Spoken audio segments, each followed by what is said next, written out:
Let's talk about Jamal Crawford and his recent post on Instagram talking about basketball training, basketball trainers, having a bag, and what we're teaching young players today when it comes to training and skill work, coming up on this episode right now.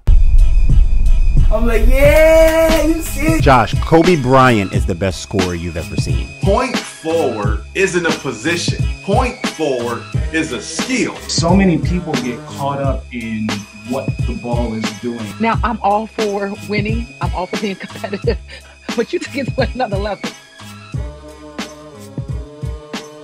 Good people, welcome to another episode of the Basketball Society podcast. My name is Martin. This is Basketball Society. If you're new to the channel, make sure you subscribe on YouTube and stay tapped in for more episodes and even more basketball content from the channel that I know you'll enjoy if you love the game as much as I do. We're about to talk about something that Jamal Crawford posted recently on Instagram.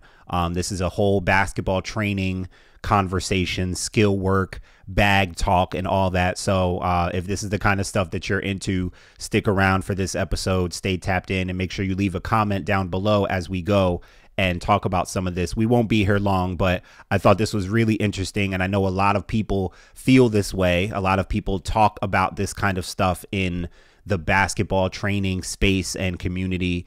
Parents, players, coaches, trainers, there's always this running dialogue going on when it comes to training and what we're doing with young players today as far as their development. So Jamal Crawford, obviously, totally credible, high level, NBA, former NBA player.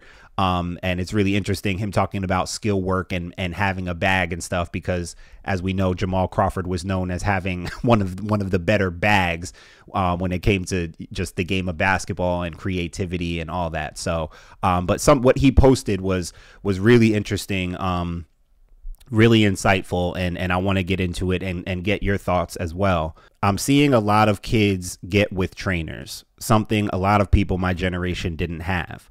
I understand all the extra skill work is great. All the extra gym time is great. All the extra good direction is great.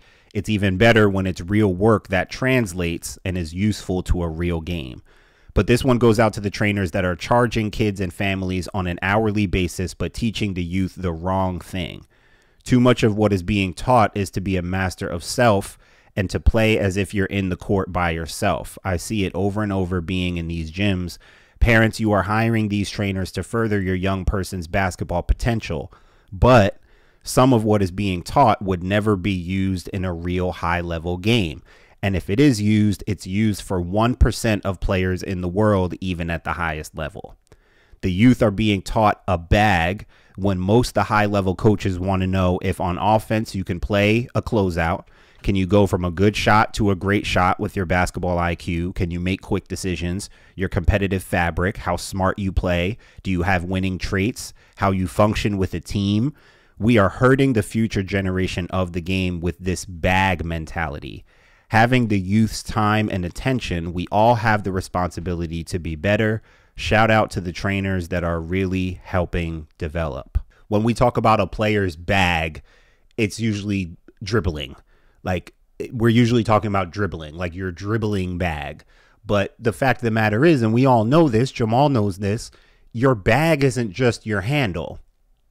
Your bag is your footwork. Your bag is your shooting mechanics and ability. Your bag is how you move. It's how you pass. Like, your bag is your game.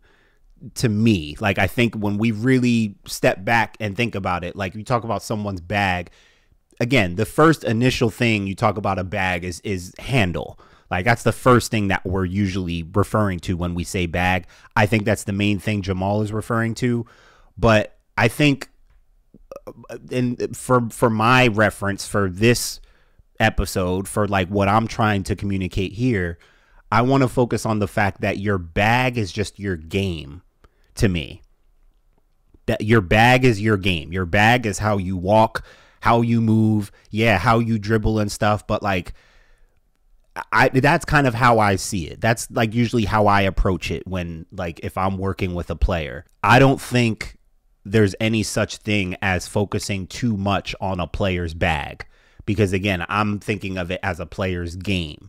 Like what I think Jamal is mainly referring to is like, doing like, 24 dribble moves in one drill, that aren't meaningful or purposeful, and just teaching like a bunch of moves, like that either that player doesn't use or will never use, or that, like he said, only the top level of, players and pros are going to be using that move consistently. So I think the biggest thing, like for me, just as a basketball trainer, and it's funny, I just had Jalon Bransford, who's a great basketball trainer. I just had him on the podcast recently. Check out that episode for sure. If you're watching this, you'll probably be interested in that conversation.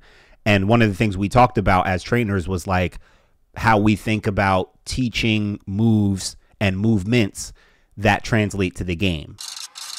So for me, it's more so about being able to make those split-second decisions at any given time. If you are accomplishing that in any way, shape, or form, then kudos to you. I'm not really in the space of criticizing what can be and what's not anymore. If it works, then God bless you, brother. Then that's totally fine. I'm not going to really debate with people about what does and what doesn't work. But if you have that ability to get the kids to, hey, I'm reacting, I'm reading, I'm making decisions, and it works, then that's all that I can really care about, man. As a basketball trainer, when you're approaching a single player, like I do personal training, sometimes I'll do small groups, but I'm mainly like one-on-one. Usually people are coming to me to like have a player just work with me personally, one-on-one, over a period of time, over the summer or whatever the case. Usually I'm one-on-one. So for me, I really get a chance to like evaluate just you. All my energy goes into just your game, your movement, it's just me and you. Like we're in this together for this next, hour and a half. Like I'm totally focused on you and your game or your bag. And I'm not talking about dribbling. I'm talking about their essence as a basketball player. Yeah, they're dribbling, but also just their footwork, their movement, their confidence, like that all comes with their bag. What I try to do as a trainer is I do try to add to your bag, because I think our bag as a basketball player is very important, because for me, your bag is your game. It's not just you're dribbling the ball and just hanging and crossing and hezzy and side steps, and that's not just your bag, not just your scoring bag. To me, your bag is your game. So we're working on your bag. I agree for the most part with Jamal. I mean, he's totally right for sure. But I somewhat disagree, or I guess like push back a little bit when it comes to like, teaching a bag. Again, I get what he's mainly referring to. It's just it's the unnecessary dribbles, dribbling in place, doing a lot of stuff that that you're just not gonna do in the game. I do think there are some things that are worth working on in skill workouts that you may not do in the game, but some things just kind of simulate like movements and think like sometimes doing things that you're not used to doing is good for your body to experience. Like you need to practice some unpredictability. I think you should practice some kind of randomness. Like there are moments in basketball games where it's just chaos. It's just random. There's no control. There's no order.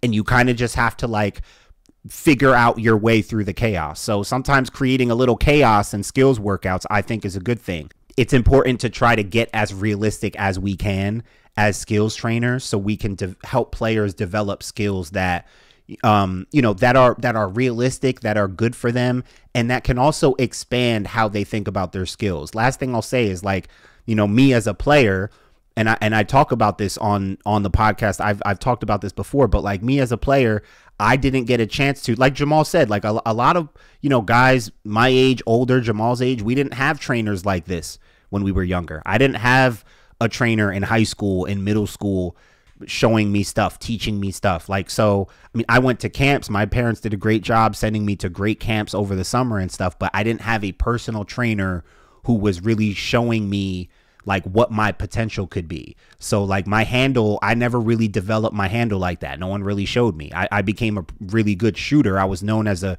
shooter, became a pretty good scorer in college, but my handle didn't really develop like that. Cause like I learned, like, you know, you learn the basics and stuff at summer camps and stuff like that, but no one was like encouraging me and showing me like, yo, these are just the simple hacks. You could do this, you know, bring your hands low, widen your feet, like, and just putting me through those reps to help me expand my mindset as I could have a great handle. Or like, man, handling the ball is a lot simpler, a lot easier, a lot smoother than I thought. So with that being my experience as a player, I always like, I enjoy the aspect of kind of introducing to a player what they can do that they didn't think they could do before. And it's, again, it's not about like giving like acting like you're giving a player a whole new bag so now they can cross people up and stuff. It's not, you know, it's not about that, but it is about trying to help them expand their game, expand on the things they do well already, but expand their thinking about how they think about their handle, how they think about their movement. And as a result, their bag does expand, because to me, your bag is your game. That's just how I think about it. Thanks for watching this episode. Make sure you leave me a comment down below and subscribe to Basketball Society for more episodes and content from the channel.